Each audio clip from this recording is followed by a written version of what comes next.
Hello everyone, Zane here and welcome to the Final Fantasy XIV video. Today I'm going to explain what the Logos manipulator is and what are logograms and actions that will be used in Eureka, the Forbidden Land of Pyros and Hydatos, the exploration zone that was added in Stormblood. So first off, let's talk about the Logos manipulator. This will give you your actions from the logograms, which you'll need to make these set actions. You have a wisdom, which is basically a buff, which only can be used on certain jobs, which I'll show you to the right here. Then you have your actions. Basically, these are the role actions from your job outside of Eureka, such as faint, backstep, tranquilizer, which is basically sleep, paralysis, some actions that were removed from the previous expansions.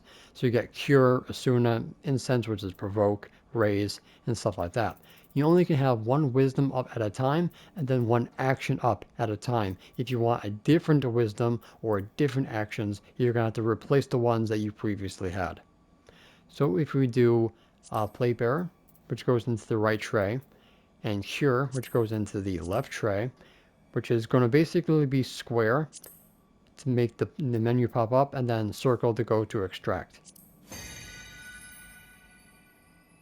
Hit OK, and then it goes into your Logos actions to the left, or to the right. Hit X again to confirm, and then when you are doing your actions, you do R2, and then R3, which is the right trigger. Press it down for the right, left trigger, R3 for the left one. And like I said, if you want more, then you have to create more yet again. Now, if you do more than 3, then your success rate goes down to 70%. 5 gives you 50, and all 6 gives you 30%. So be very, very careful when you're doing your combinations. Now, certain actions can only be made by combining other actions. So let's take death as an example. Death cannot be gotten through regular logograms, so you must combine others to make it. So some of these actions actually have more than one combination. That makes it a little bit easier to get them. So for death, we have Raise Dispel, Raise Tranquil Tranquil, Aether Weaver, Paralysis Raise, or 3 Dispels. So those are the combinations that you need in order to make it. And just like that. So when you make it through here, they automatically get recorded. So you don't really have to activate them to actually have them recorded here. Okay, so most of these will come from appraising these logograms. Others will be through combination. So you have 10, 20, and 30, which you'll need for your relic for pyros. So the 10 will give you your first step, 20 for the second, and 30 for the third. And of course you talk to Drake when that happens. 50 and 56 are for the elemental armor, which I will explain in a separate video. Now let's go over the different actions that will come within each logogram. So conceptual will always have Aether Weaver, Martialist, Plate Bearer, Incense, Cure, Backstep, Paralysis. Fundamental will always have Isuna, Raise, Faint, Tranquil, Protect. Curative will always have Wisdom of the Ordained and Cure 2. Offensive will always have Bloodbath and Skirmisher. Protective will always have Wisdom of the Guardian and Remembered. Tactical will always have Featherfoot and Stealth. Mitigative will always have Shell and Stone Skin. This one will always have Spirit Dart and Dispel, and Obscure will always have Magic Burst, Eagle Eye, Double Edge, and Wisdom of the Breath Taker. So let's talk about the different logograms and where to find them. Conceptual comes from killing anything at or above your level, which is the sprites, or bronze bunny chests, which will come from Unseen Nonsense, or We're All Mad Here, yes, the lyrics from Scream, which will take you to this area, and this one will take you to this area, which is most likely going to kill you and your bunny fate. So you want to stick to the one down here. So you'll get 10,000 gil for bronze, 25 for silver, and 100,000 gil for gold. And of course, a mount from gold if you're lucky. Fundamental can get them from the Thunder Sprites level 41, or a chain bonus of 30 killing enemies, or the bronze chests. Curative will come from silver bunny chests or notorious monsters. Protective and offensive will come from gold chests, and protective also from certain notorious monsters. Tactical from heat warped lockboxes, which means you have to take out very high level monsters like level 55 or the blood gliders. Mitigative comes from actual adaptation of the thunder sprites, normal thunder sprites level 46 and above, ember sprites adaptation, or undead adaptation monsters, means they get themselves buffed. This one here, snowstorm, thunder sprites, and typhoon sprites adaptations, or certain notorious monsters. Obscure actually comes from Hydatos killing certain notorious monsters and a chain bonus of 30. So I believe that covers every single logogram and how to find them.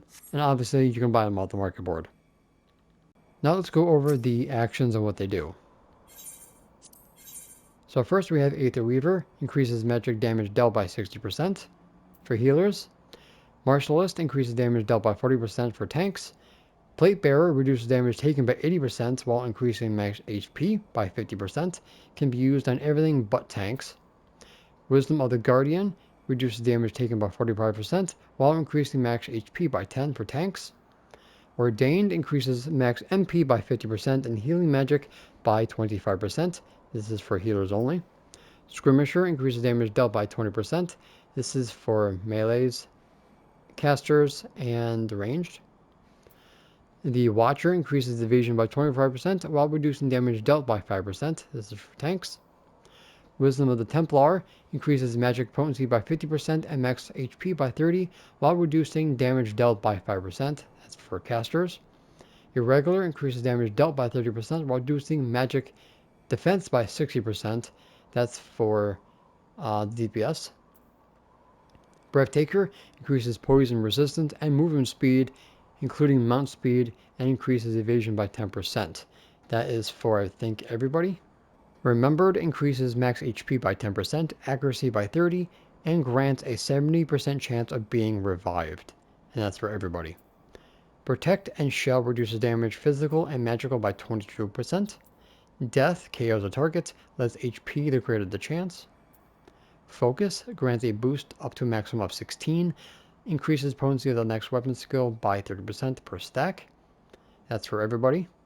Paralysis and Paralysis 2 does paralysis, obviously. This one's AoE. Swift increases movement speed. Featherfoot increases evasion by 15%. Spirit Dart, 100 potency, and then the enemy takes 8% extra damage for each attack for 60 seconds. Catastrophe does 4,000 potency, but you take 1,000,000 damage.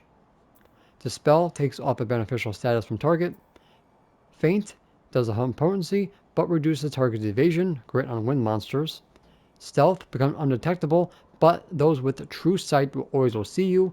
Your movement speed is reduced by 50%, just like old stealth from Gatherers back in the day. Can't be used in combat, and if you use sprint, it automatically will take off your buff. Ethereal Manipulation, same thing as Black Mages, goes to your target.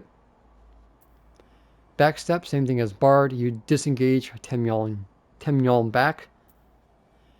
Tranquilizer, stun, simple as that. Bloodbath, damage dealt gives your HP recovery, or portion of it. Rejuvenate, increases or restores 50% of max HP and MP. Haymaker, once you evade, you can do a 300 potency and inflict slow. Rapid Recast, shortens recast time for next ability by 50%. Cure does 9,000 potency. Cure 2, which has a limit of 50, does 12,000. Cure is as many as you like. Stone Skin does exactly what it does before. Absorbs damage 10% of max HP. Cure 3, same thing as White Mage's Cure 3, 9,000 potency. Regen, same thing as regular regen, 2,500 potency. Isuna, same thing, takes off a detrimental effect. Incense basically is your provoke, but also increases your enemy regeneration. Raise, raises obviously. Bravery increases your damage dealt by 10%. Solid Shield and Spell Shield reduces physical and magical damage by 99%. So basically almost like an Embolden. Reflect reflects magic. The blood gliders in Pyros actually can reflect their flamethrower attack. Smite delivers an attack of potency of 1000, can only be executed when your HP is below 50%.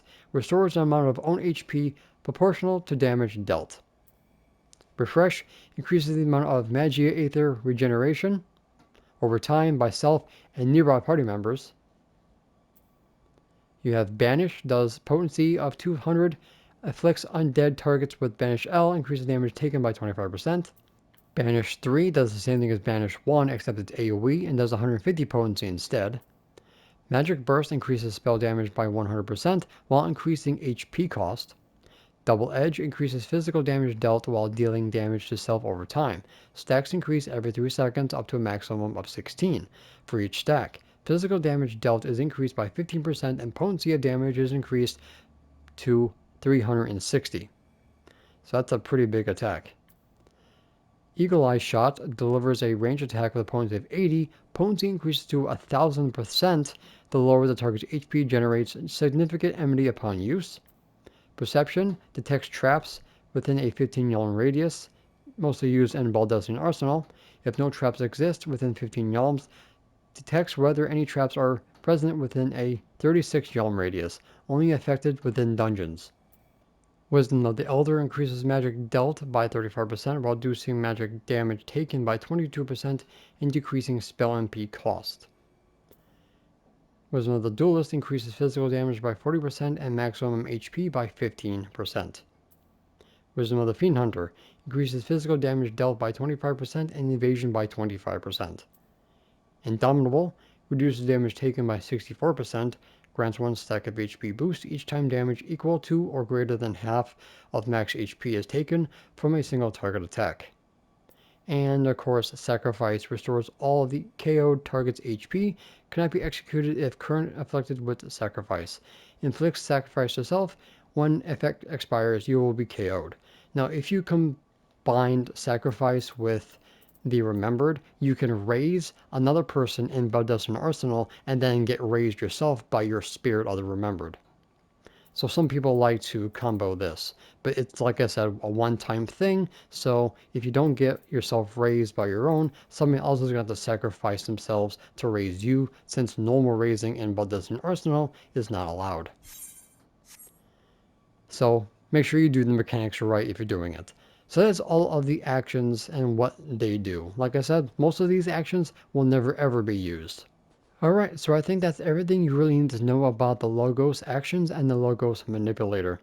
Now when you get into Hydatos, you will have the ability to get 3 more slots for your actions, but that will require certain materials I think you get through the bunny chests in Hydatos. So I will cover that in my Hydatos guide at a later date. If there's anything that is confusing to you or if something that I might have missed, again, please ask in the comment section down below. Alright guys, so that's pretty much going to be it for this video. Thank you guys so much for watching. Don't forget to check out the rest of my channel for more Final Fantasy XIV content, and I will see you guys in the next one. And that's it for today's video. Thank you guys so much for watching.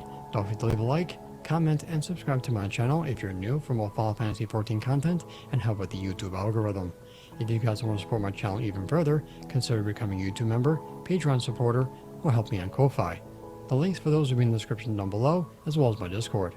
And an extra special shout out to the members on screen.